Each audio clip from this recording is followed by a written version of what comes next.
This video is going over Amazon FBA vocabulary because I want to make sure that you know every single term, every word when building your Amazon FBA business. Okay, I don't want you lost in anything. All right. So the first word is prerequisites. This basically means a thing that is required prior condition to something else happening. So basically, this is the setup.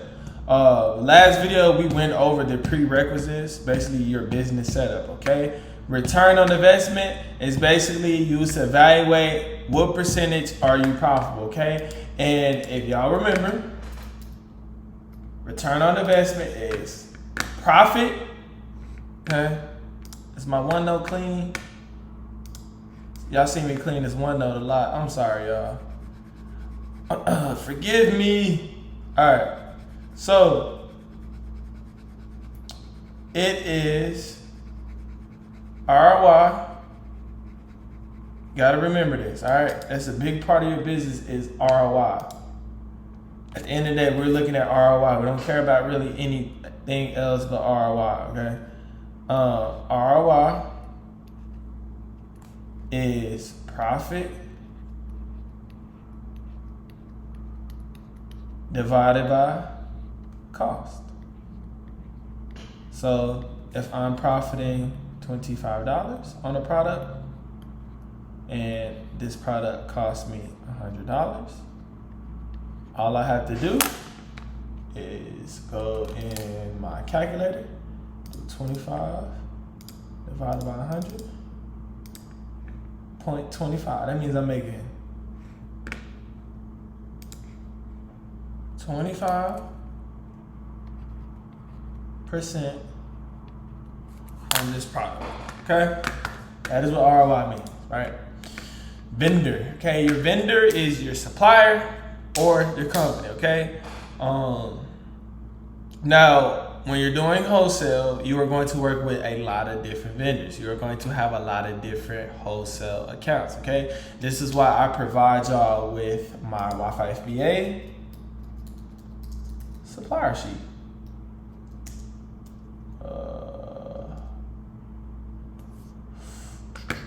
I want to say right here. This is why I provide y'all with y'all supplier sheet, right? So you had a supplier, you had a website, contact, email, phone number. You can put their address down, contact name. Did you go to the trade show? Any notes about them? Have you emailed them once? Emailed them twice? Called? What is the status? So what is the status of your application? Are you approved? Are you not approved? Okay. How you do one thing is how you do everything. So you have to make sure even with the supplier sheet that you're not being lazy and you're actually coming in here, putting in the info and updating it. This is how you bring nutrients to your business, okay? Gating, oh my bad, okay, freight. Freight is where you transport goods in bulk by a truckload. And I like to use Freight Quote. Freight Quote is very easy to use. They're pretty good when you call in to talk to them. So if you ever have problems with, not knowing how to make your first, bring your first truck or whatever, you can always call them and contact them, as well as you can always get a quote. So you can say, hey, where am I shipping to? So I am in Miami Beach, and let's say my supplier's in Miami Beach and my supplier is in, who knows, Miami Beach as well. I mean, my bad, I'm sorry. My supplier's in Miami Beach, and let's say my prep center's in Miami Beach. So I put Miami Beach. Get an instant quote. Boom. Okay. Is this coming from a business? This is coming from a business. Okay.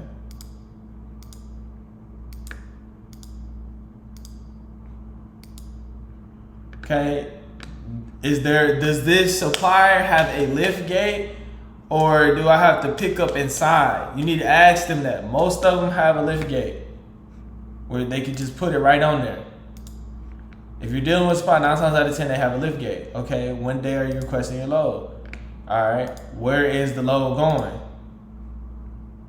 Is this going residential? So if you were sending this to yourself, what most FBA sellers do, but we do Wi-Fi FBA, so we want to send it to prep centers, and we want to make sure we never touch the product. That is the whole point of doing this. So if you were to send it to your residential area and you would have boxes in your house and pack it up yourself, you would put residential.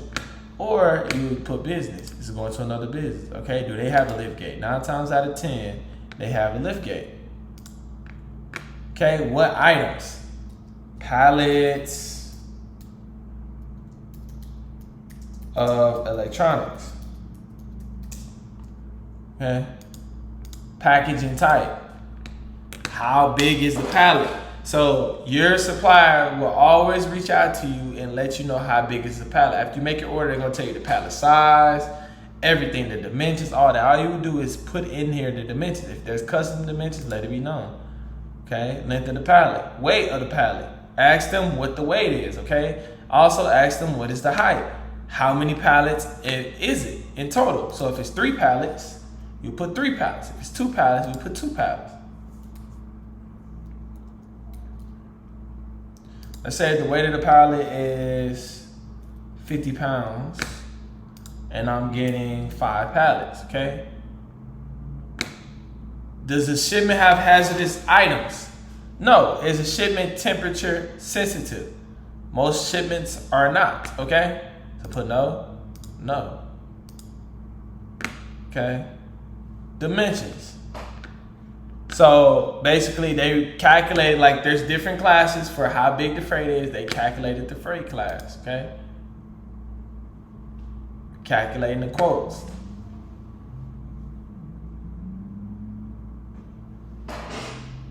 Okay, this, we are unable to, if the issue persists, this might happen sometimes. So what I would do is I would contact them and I could call them and let them know what I'm trying to do and get my quote if the quote does not work online. But y'all kind of get the whole concept of that, okay? All right, gating. Okay, gating is a process to where a third-party seller, like if you want to sell us, basically as sellers, right? If we wanted to sell a brand name product, we would need to apply and fulfill a certain criteria by Amazon, okay? So let's say if we wanted to sell a beauty product and we go on Amazon and it says request approval, well, we would have to request approval. If they deny us, they'll ask us what we need to get approved, and that is called being ungated, okay? Being ungated is being approved. Sometimes when you request approval, automatically, if you sold products in that category before, they'll just approve you like right away, okay? But that does not happen all the time, all right? IPI. IPI basically is your inventory performance index. This is basically the number that Amazon gives you to tell you how good your account health is, okay? IPI numbers range very large, okay? You wanna make sure your IPI is always above 450, all right? Next word, invoice. Invoice is basically a receipt of a bill, okay? So if you pay your supplier, after you pay them, they will send you an invoice receipt. When you do pay them, they send you an invoice. After you pay them, they give you an invoice receipt, okay? Next word, business entities, right? This is basically the organization created, right? So most of y'all will be creating an LLC, so that is your business entity, okay? The word unfulfillable, that basically means not to carry out or to make real. So basically that means that if you have unfulfillable inventory, which they do tell you sometimes on Amazon, that means that they cannot, fulfill the sale for some reason. It might be any reason, right? What you can do is you can send the products back to your home, and then from there you can list the same product on eBay. 9 times out of 10, if you're dealing with a product on Amazon and it is doing numbers like this, 100,000 per month, 9 times out of 10, it is also on eBay, probably doing at least 1/4 of that. And so you can sell the same product on eBay if it won't go on Amazon, okay? Metrics. So metrics is a method of measuring something. So when I say, hey, you need to look at your account metrics, you need to be looking at your IPI, how many sales are you getting, have your customer ask questions about the product. If your customer ever asks you questions, like for example, I used to have this car stereo and they used to ask me, hey, does this car stereo work for a 2005 Ford, right? I wouldn't know the answer to that. And so what I would do is reach out to the supplier myself and ask them the same question. And then I would relay that answer to my customer, okay? Next word, capital. Capital is basically saying how much money do you have. The key to Amazon FBA is to have good connections and have capital to back those connections. You want to always make sure that you are always making your capital flow. That is why I, went over that whole thing about not overbuying inventory. You want to always have your capital in flow, okay? Prep means preparation, right? And so there are prep centers, and if you want to find a prep center, you can literally type in any city. So I can type in Miami Prep Center, right? And I got a place right here in Miami that a prep. I got a place right here that a prep. I have a place right here that a prep, right?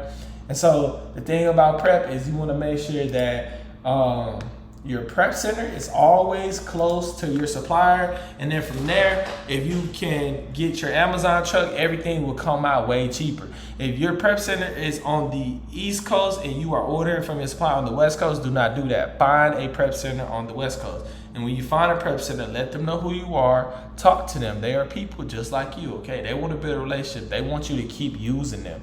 You got to realize these suppliers want you to keep spending money with them. These prep centers want you to keep using them. Freight Quote wants you to keep getting trucks, okay? So they're going to make it as easy as possible for you to get done what you want to get done. So don't be scared to be assertive and know what you want, all right?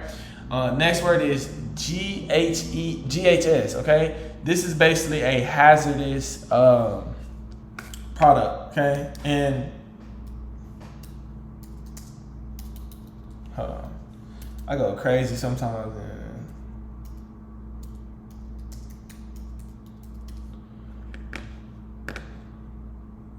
Wrong symbol. I don't even know what that is. GHS. All right. And so these are GHS symbols, and most of the time these are gated, but you want to stay away from products that have these, okay? These require like a special type of prep. I never deal with products that have a GHS, okay? MOV. MOV stands for minimum order value, okay? This is one way to ensure the order size is large enough to be profitable. I'm gonna explain MOV and let me explain that to y'all. All right, so when you're looking to buy from a supplier,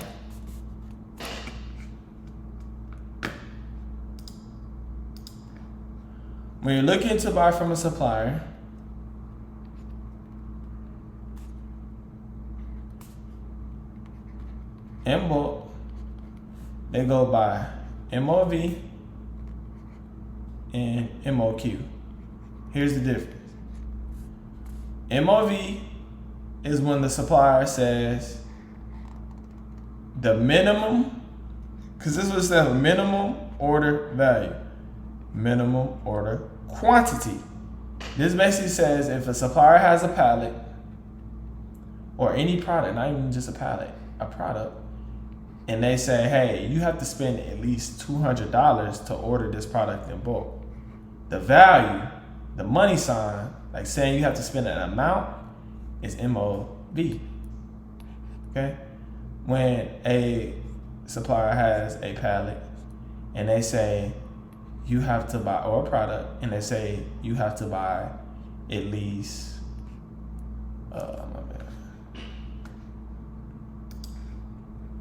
and they say, you have to buy at least 200 units. So in most suppliers, their minimum is always equals one pallet most of the time. This is what most suppliers use is MOQ. And so this is MOQ. The difference is this supplier that's using MOV goes off of value. So like money, like $200, $1,000, whatever it may be. This one goes off of quantity. So the amount of units, okay? And so most suppliers use MOQ. I like MOQ better because usually the MOQ is one pallet, and so I can know how many pallets I am buying, okay? So if I buy 400 units, I just bought 2 pallets. If I buy 600 units, I just bought 3 pallets, okay? And so that is the difference between MOQ and MOV, okay? Minimum My bad if I'm a bad speller. Minimum order value. So you have value and then you have quantity. Okay? Value is the money sign, quantity is the units. Okay? And this is the minimum of like how much you have to buy to be able to even get this product from the supplier. All right. UPC. UPC is your universal product code. This is the code that everybody universally identifies this product by. Every product has a UPC. Okay? And you can go to details on Smart Scout and you will find the UPC of a product. Okay? This is the product, this is the code that everyone, doesn't matter what supplier we're at in the United States or in another country, this is the universal product code, the UPC, okay? Now that is different, which we're gonna go over, than the ASIN. The ASIN is the Amazon seller identification code, okay? And identification number.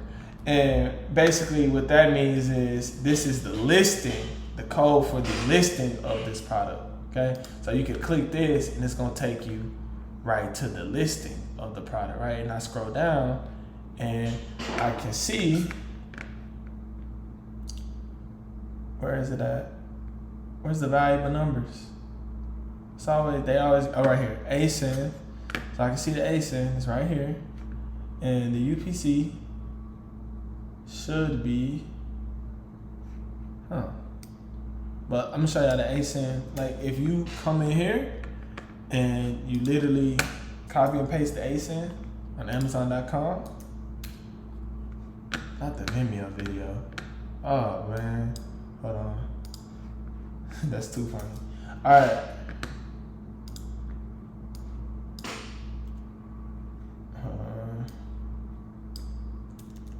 You copy the ASIN, pop right up.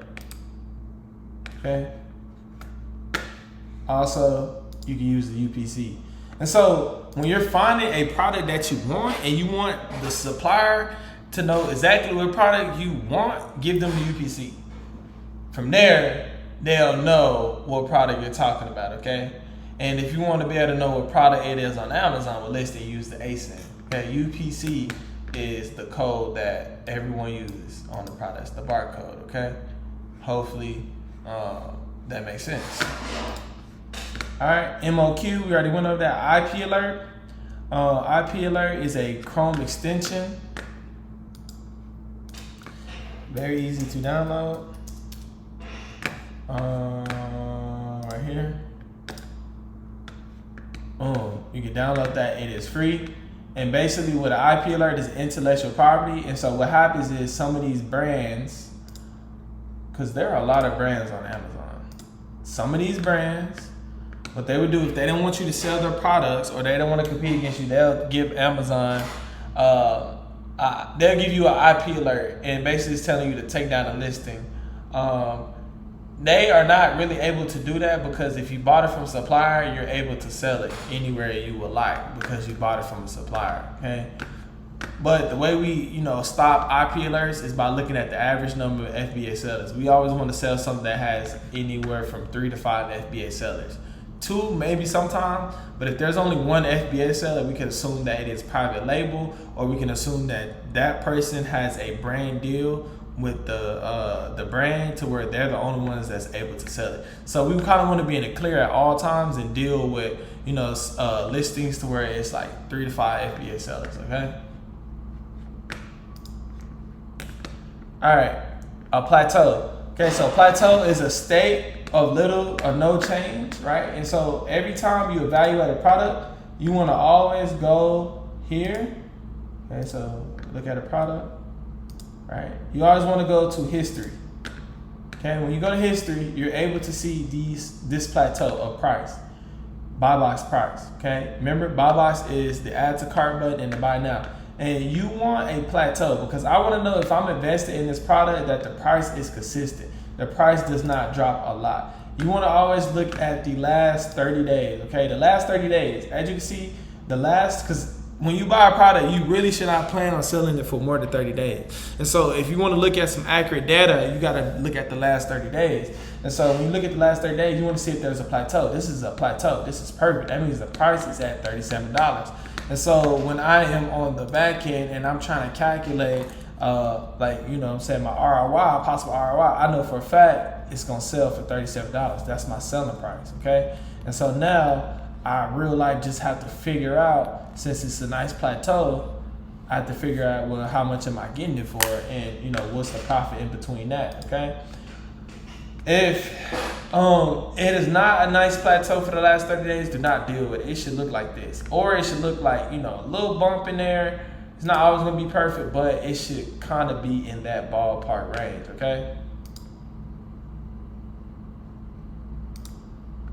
Here's another product, last 30 days, it's a plateau, but as you can see, it went down and the price went away. And so what I think happened is the IP alert might happen, okay? We're gonna stay away from this because this product currently is not selling. And you have to think like, man, why is this product currently not selling? I don't want to touch that product. It hasn't sold in the last 30 days like that. It's not consistent, okay? Because if we think about this, plateau right here. You're gonna find a lot of products that have plateau. Think about this. If we're looking at, you know, a product and we know how many sales it's gonna do, we know how many of those sales we can get with the buy box percentage, okay? When we look at the buy box percentage, we know how many of the sales we can get, and then we know that it's consistently selling at that particular price. When we look at, you know, the plateau, the history, from there we know if we're going to be able to sell it, and that is how you protect your investments completely, okay? And so you want to always make sure you look at the plateau, okay? ASIN is the standard identification number. My bad, I messed that up. Standard identification number, okay? It is a 10-digit code that identifies a product on Amazon. And this is the same code that I inputted here. Every product has one. I can just click details right here, and I can find out the ASIN, which is right here. Also, I can find out the UPC right here. Also, you may have the part number and model number. If you ever need to use that for a supplier to identify and let them know what product you're looking for, go ahead and do that, okay? All right, small parcel deliveries, okay, SPD. All right, SPD is basically like individual boxes. When you send individual boxes to Amazon, these are usually smaller shipments. And usually, you know, UPS, FedEx, whatever, local postal services pick this up, all right?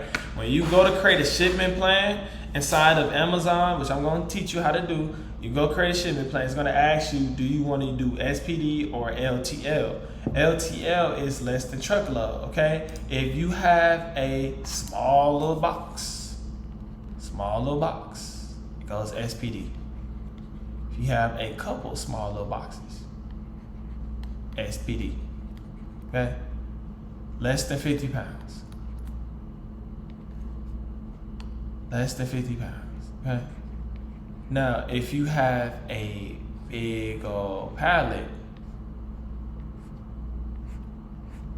that's LTL, right?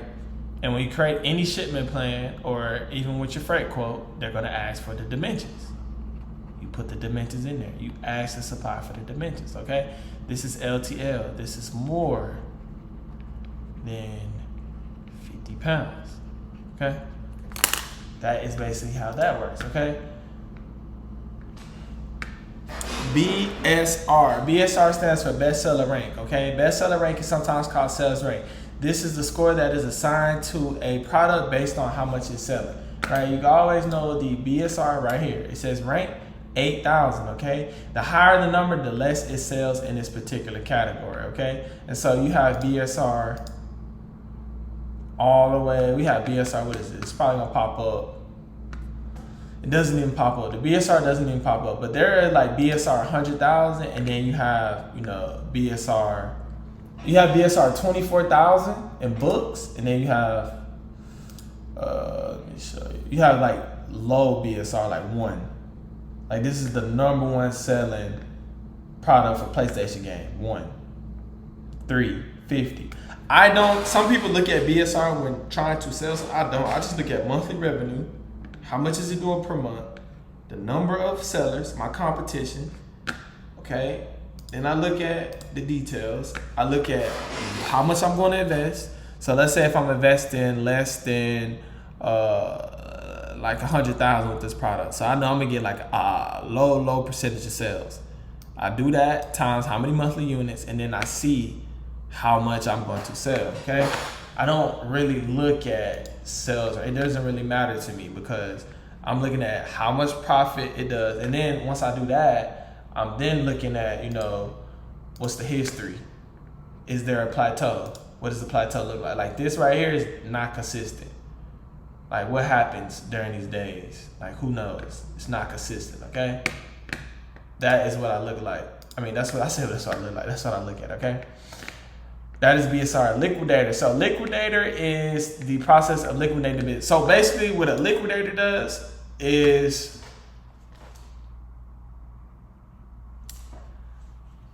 basically what a liquidator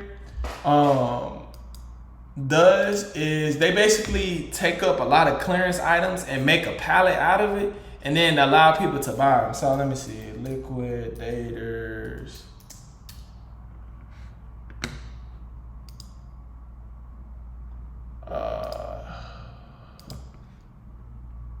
I don't know why I went to images. Liquidators wholesale.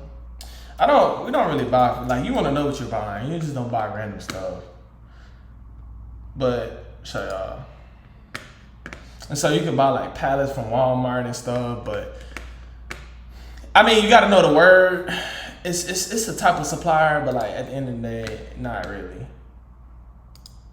Okay.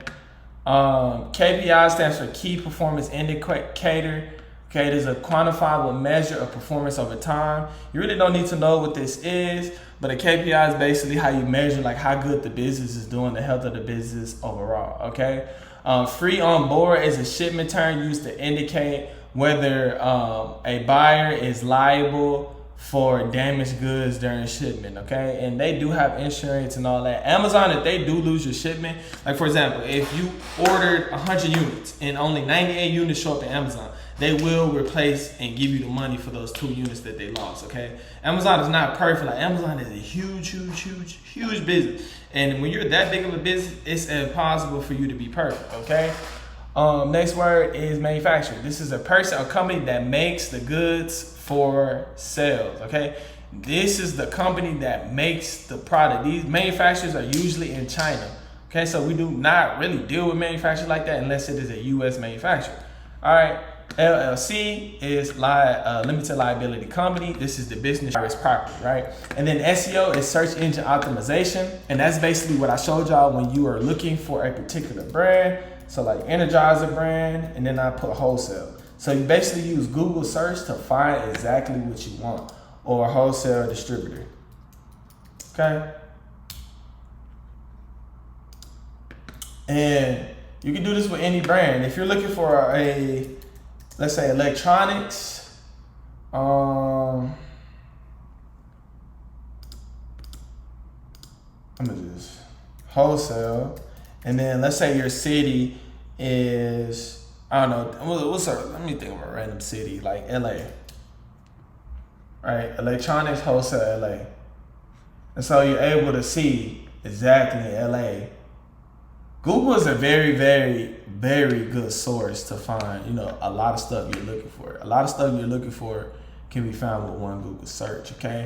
But that is it and everything for the Amazon FBA vocabulary. All right, y'all.